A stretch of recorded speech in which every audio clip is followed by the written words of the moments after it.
Hey there, all you creepers and reapers. Welcome to another episode of the Femme Fatalities. I'm your co-hostess, Anna, and I'm here with none other than... Hey, Grieflies and Frightlings, it's Margaret, and boy do Anna and I have a cast for you today.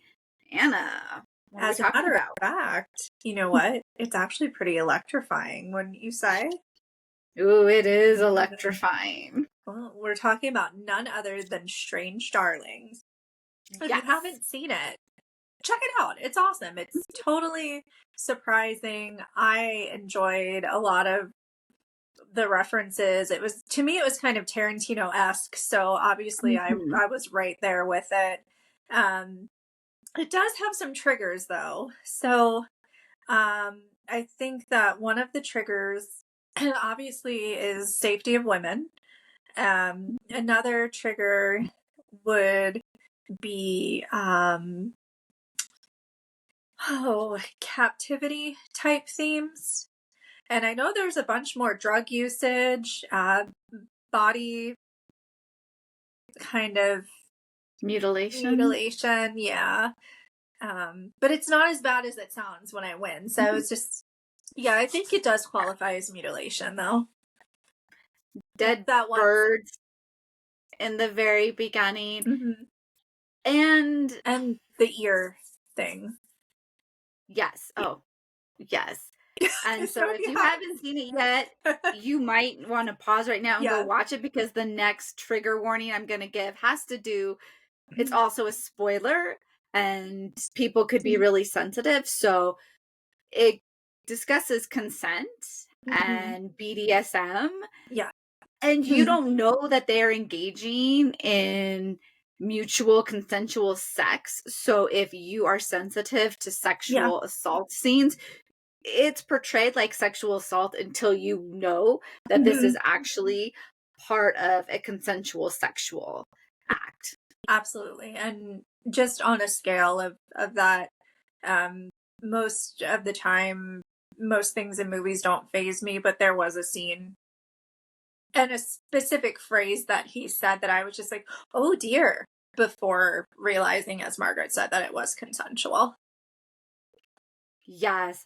And I'm guessing that scene because I thought of you, because I thought, ooh, are we going into like a blink twice thing here? And this movie did not give the warning like blink twice did. And I was like, okay, actually, no, it's not. No, I think that what's his name probably needed to blink twice. But yeah, I think that it was really well done. I like the disorganization and chaos because everything that's going on is really chaotic. So it adds to the vibe of that as well. Yes. So I'm curious. So if listeners stop now again, because we're getting into like major spoilers. So this movie is about a female serial killer. How did you feel about her being the predator?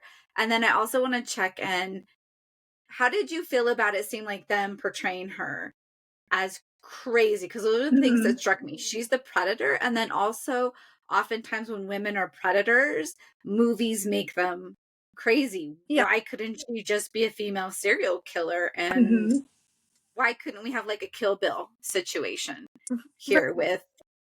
I agree. And I think that for me, it left a lot to the imagination, but a lot of frustration because I didn't know why she was killing, who she was killing. We know that there are a few people she killed throughout the course of the movie, but you know, she's known as the Electric Lady, so I assume she tases people and she brands them.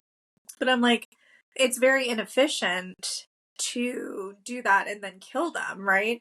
If you're branding someone, typically you're a serial assaulter, right? And is she doing this for some sort of vindication? Is she doing this for some sort of revenge?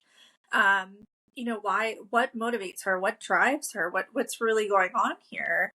And that's what was so perplexing for me because we didn't know a motive. And then the comment at the end where she said she sees demons when she's in the police car, I'm like, well, okay, is she referring to her own personal demons? Does she have some sort of psychiatric condition? Is it a combination of these? What's really going on? And also, the fact that she does let the female officer go because she helped her, and she's like, I really don't want to kill you.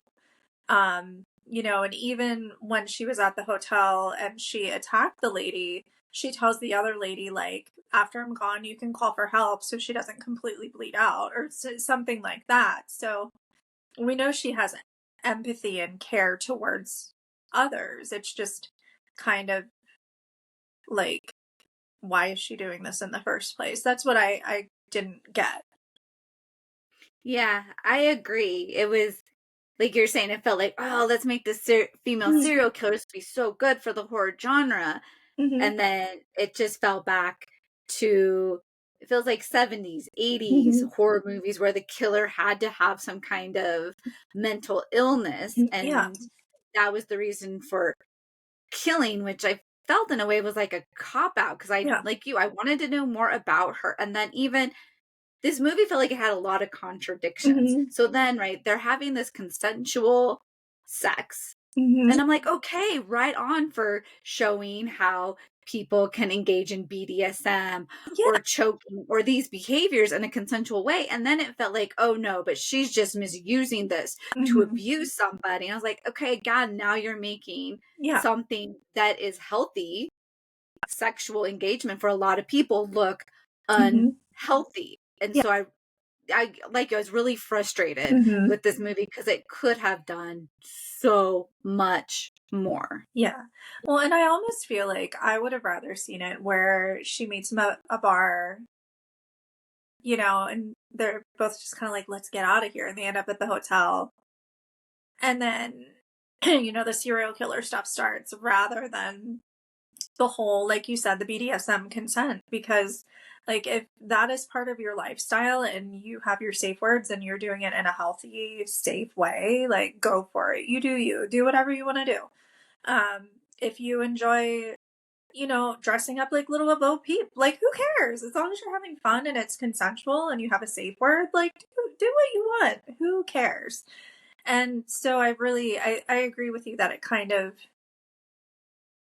shines a negative light on people experimenting with their sexuality. And again, I don't know about you.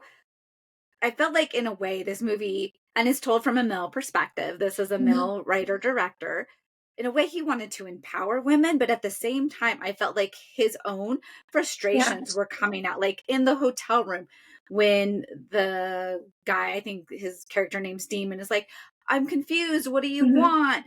And then almost like putting it on her, like he's trying to be Yeah. this really great guy, and it's on her to Mhm. explain.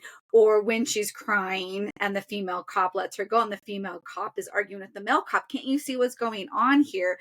Almost this frustration of Mhm. course women side together, of course if the woman starts crying that she's the victim, Mhm. people believe her. And Yeah. I just felt this movie very polarizing and making me angry Yeah. in some ways. What about you? Yeah. Well, and one of the first things that I caught was the camera when it went to the cop, Demon's left hand, and I'm like, he's married and not to her. Mm-hmm. So I was like, and then for me, of course, I'm thinking, oh, is this part of the reason she's a serial killer? Did, she murder her husband because he had an affair? All these different ideas that are coming to me. I'm like, well, maybe this has something to do with it. But, you find out, oh, well, he's a cop. And then I think that the way the story was written, you're supposed to feel some sort of empathy or start rooting for him. And that's not, that was not where it hit for me at all. I was just like, if you wouldn't have gone out in the first place, probably would have happened. And the funny thing is, as women, we're used to hearing that. So as a woman saying that about a man, I feel like kind of a hypocrite. But it's just kind of not that he deserved it, but it was just kind of like, what are you thinking? Where's your mind? Like, what's going on here? And once again, you're right. The frustrations, like, okay, well, he's married. Obviously, his spouse doesn't want to try this, right? So he's going to someone else.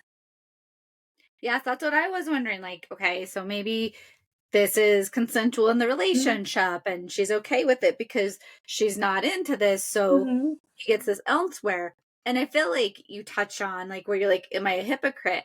I feel like it's that part of, as Mhm. humans, we understand each other when we share experiences or can Mhm. walk in somebody else's shoes. So I felt like this as a way to be like, no, like, look, this is what happens Yeah. as women, right? Like, okay, Yeah. like what was she doing? What was she wearing? I guess she Mhm. deserved it. And for that to be flipped on a male, and I agree with you. I feel like it was being used more of like empathy, like, oh, poor Mhm. guy. He just went out to have consensual Yeah. sex and this happened to Yeah. him. Where you, like as women, we have to think, who is Yeah. this person? Like when she Mhm. asks him, are you a serial killer? Right. Yeah. And how he answered, I don't know if it's intentionally misleading. He Mhm. answered that Mhm. very, like, he didn't look her in the eyes. He was kind Yeah. of like, yeah or no. And I was like, Mhm. okay, but you do have ill intentions. Well, and for all we know, maybe he was a serial killer. Maybe she was pulling a Dexter and she was a serial killer that killed serial killers. We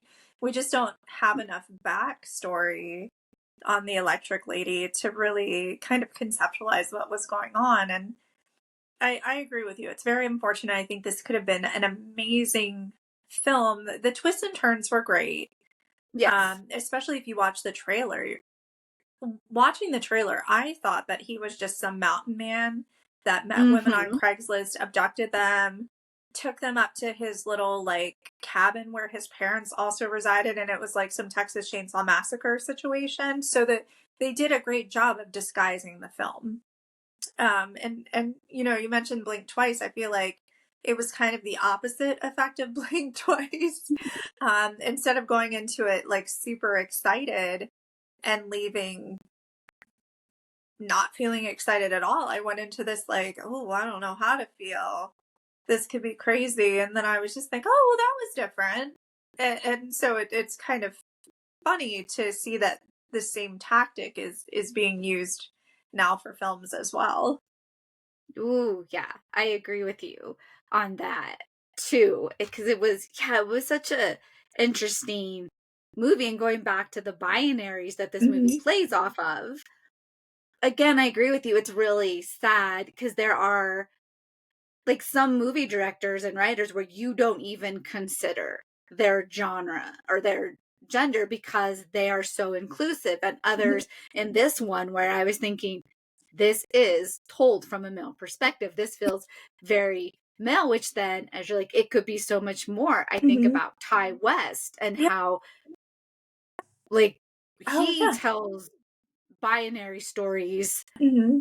beautifully. And again, listeners, we talk about the binary Hmm. because this is the society we live in where our stories are told from male or female perspectives. And sadly, not enough non binary voices have the opportunity or the ability to share these stories. Yeah. Well, and even, you know, Ty West is a wonderful example. I think to some extent Ari Aster, because a lot of the characters in the mainstream films that we really connect with, Midsummer, Hereditary, these are the female facing characters. And I really think, even to some extent, Jordan Peele does a great job of getting you to identify with a character, right? So Jordan Peele is telling it from a specific character's perspective more predominantly than other characters.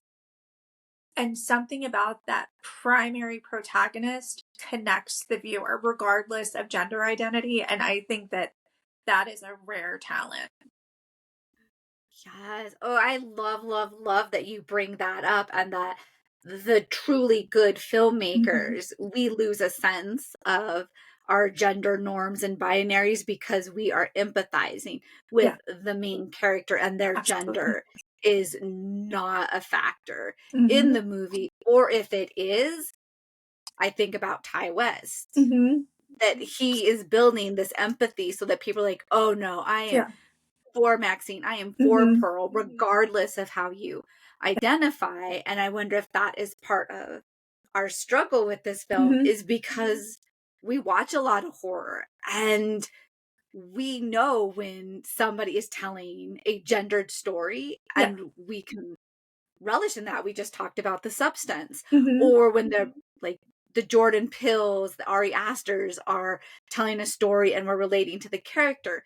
Then when we have movies like Strange Darlings Yeah. that feel like it's trying to do one thing and it's stuck Yeah. where it was. Because I don't, watching Friday the 13th Freddy, I know what I'm getting Mm-hmm. in those films. And Yeah. this one felt like it was like, I want to be different. Mm-hmm. And then wasn't. Yeah. It was, I would venture to say it was different, but not the different that maybe we're looking for. I think that there could have just been so much more. And I think for me, having the electric lady kind of in survival mode as well, I was really disappointed when the Doomsday Preppers bit it. I was really sad. And of course, for me, I love both of the actors. I love Ed Begley Jr. I think he's amazing.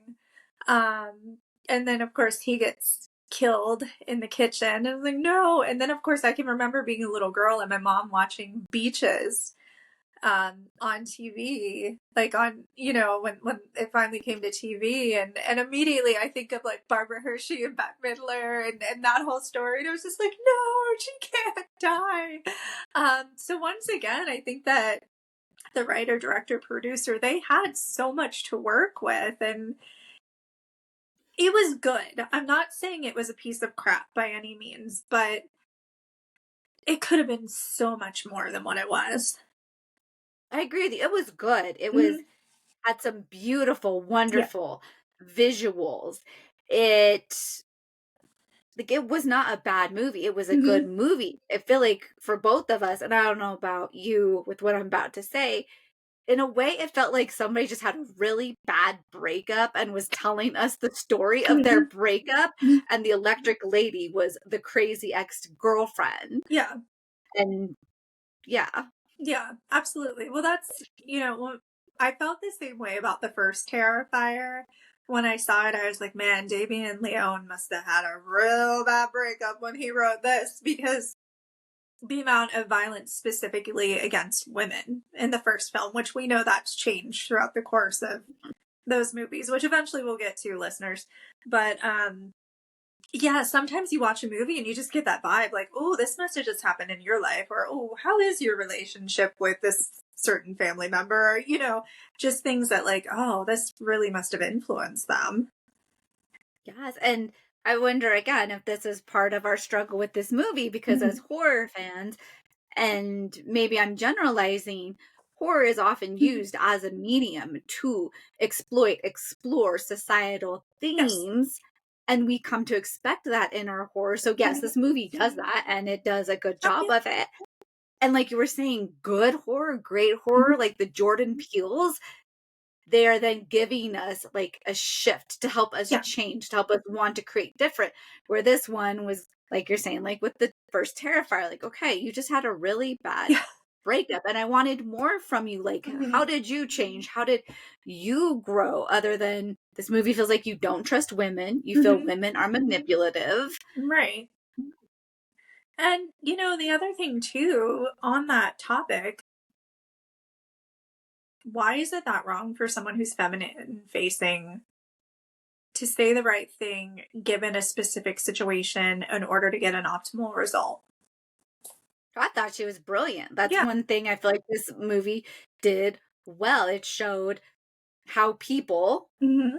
regardless of gender, we say what we need to say to survive a Yeah. situation. The word manipulation gets a bad Mm-hmm. rap to me because Yeah. at its core, it's how am I surviving? Do I have to tell you a lie? Do I have to Mm-hmm. manipulate the truth to just survive? And yes, there are people that are manipulative and Yeah. use it in a bad way.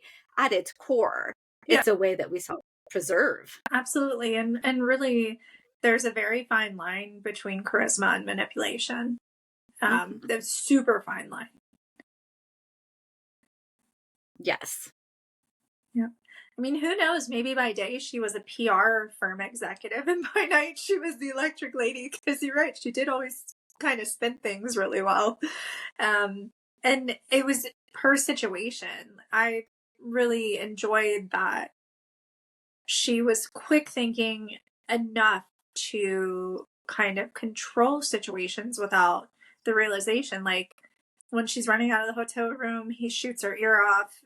She's running, she ends up going into the storefront and she's like, oh my God, you need to help me, you need to help me. So here she is, you know, in the eyes of the viewer, she is the serial killer, she is the antagonist, but those playing in the film see her as the protagonist or the victim, and I enjoyed how that was well done.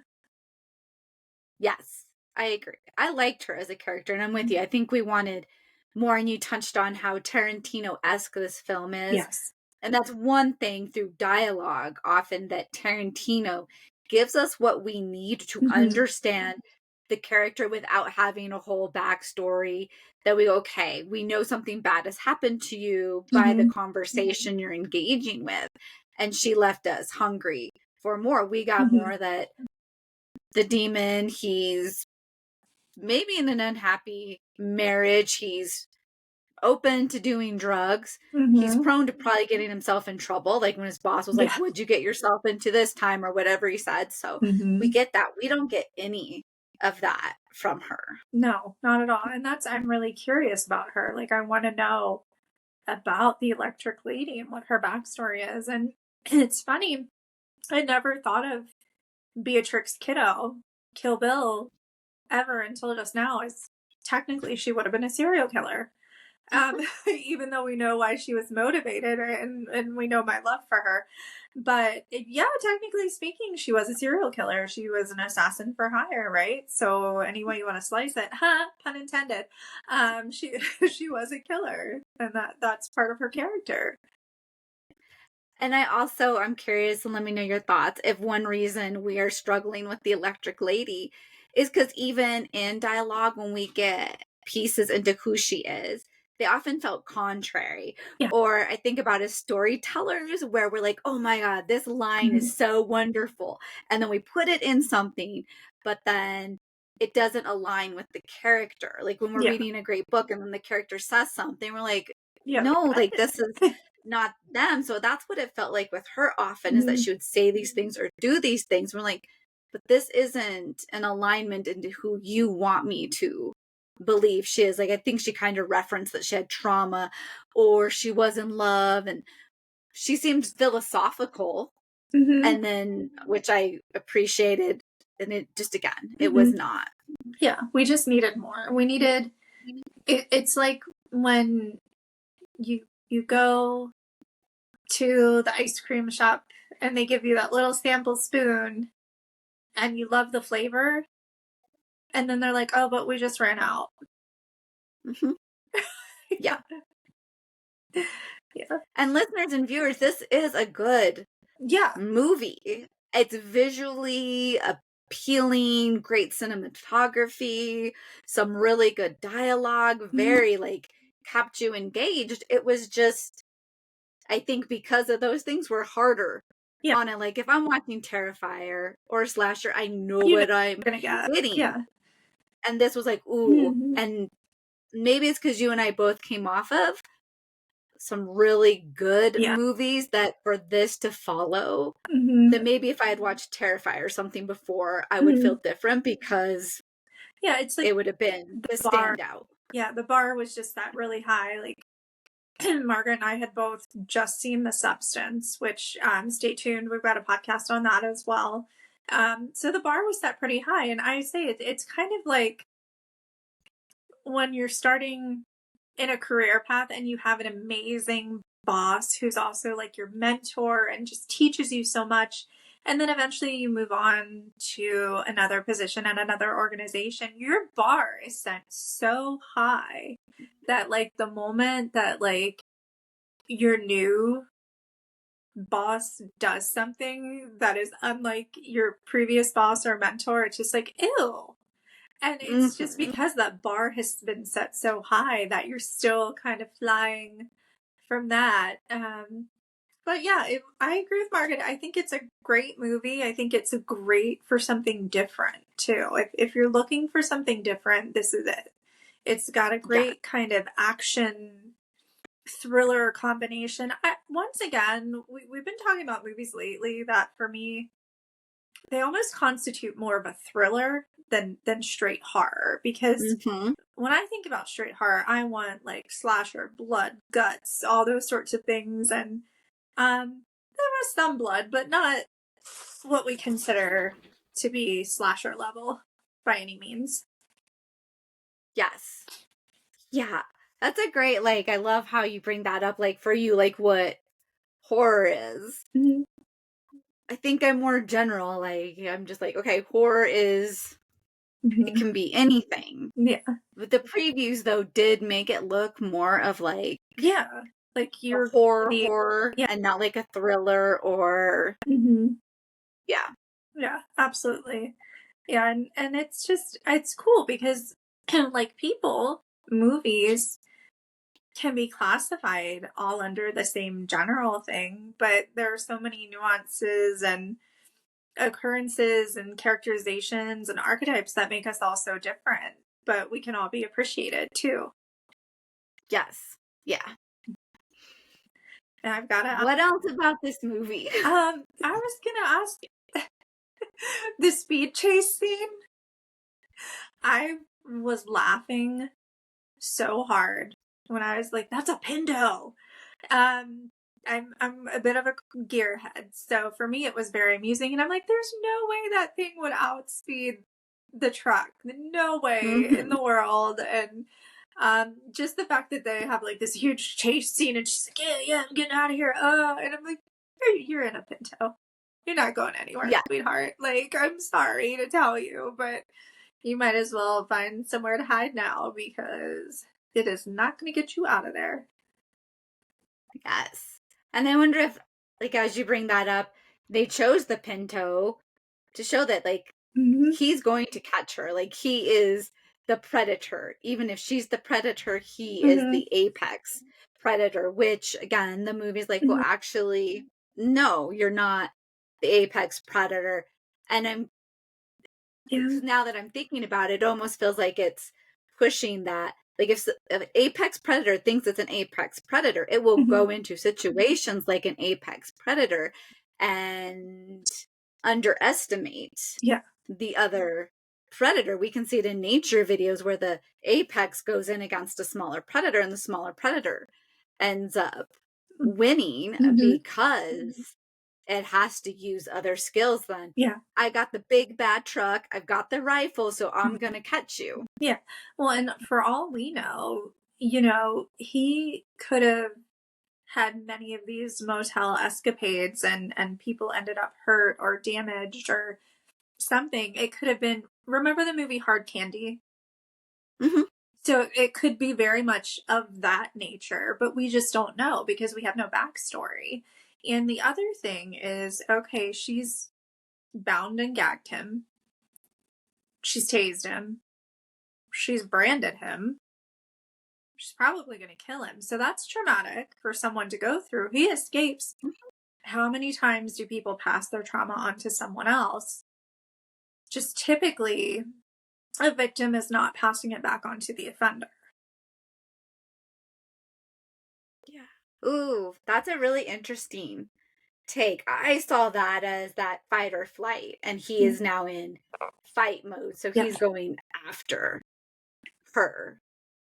And I don't think he's had a moment to even metabolize or think of his Mm-hmm. trauma. The trauma often sets in right when we go, oh my Yeah. gosh, that was traumatic. Something happened to me. We think of trauma like too fast, Mm-hmm. too soon, too much. It Yeah. just happened. And he's not even in Mm-hmm. that, like, what just happened. He's Yeah. probably like, you drugged me, you branded Mm-hmm. me, I went into a consensual situation with you, you violated that trust, Mm-hmm. I'm angry, and now I'm going to get you back. Yeah. And once again, like this script was flipped because that is something that as feminine facing persons we are warned about from very young age, pretty much up until the day we die, right? I've heard stories about feminine facing persons living in retirement villages that, don't leave your morning coffee unattended to because,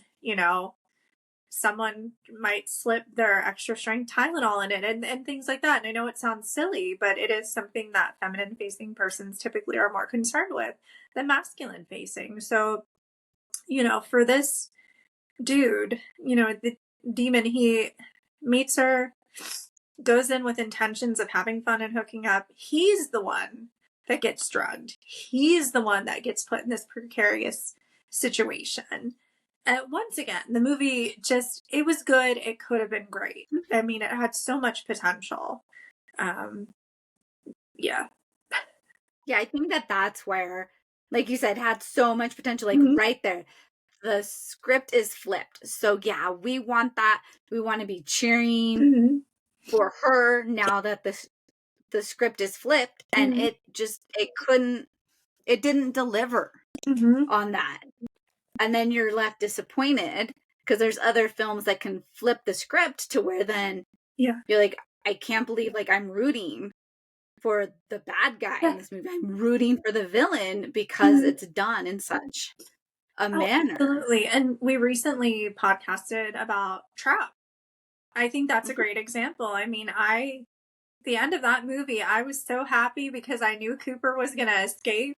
And I was like, yay, Cooper! But he is a killer. But, M. Night Shyamalan, he does such a great job of another great artist at work, right? He gets you to empathize with this character and you feel that they are the protagonist, only to Mhm. find out eventually they are an antagonist. And that was beautifully done. I feel like this movie could have kind of hopped on the line with that as well. It just didn't quite make it.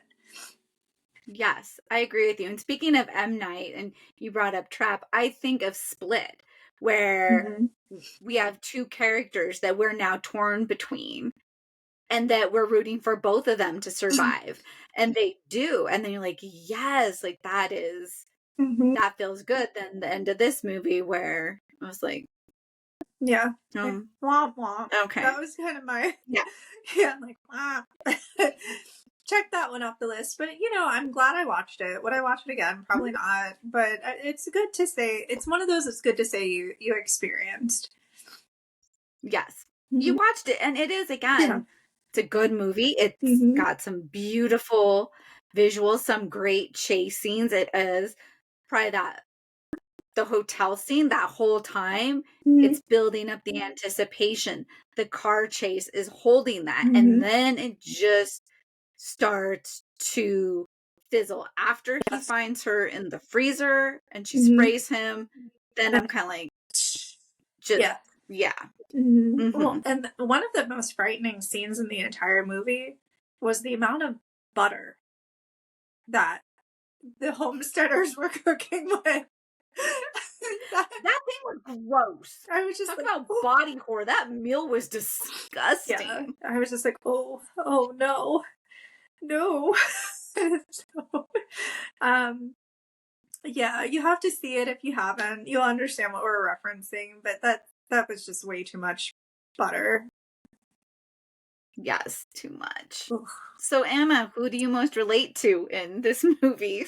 Um, so I think at the end where the electric lady is kind of strewn out on the road and the woman stops to help her and then she realizes she's dangerous, so she shoots her, that I relate to the woman that picked her up because it's just that kind of idea of I really want to help you, but if you're not willing to accept that help or you're going to threaten me, I need to take care of myself first. So the whole kind of self-preservation mentality. What about you?